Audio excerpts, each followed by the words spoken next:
महाराज, आज एक वर्ष शांतपणे तुमच्या चरणी विसावत आहे.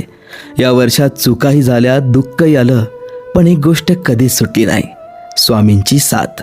स्वामी सेवा, स्वामी भक्ती आणि स्वामी कृपा या 3 आधारांवर आम्ही वर्षभर उभे होतो.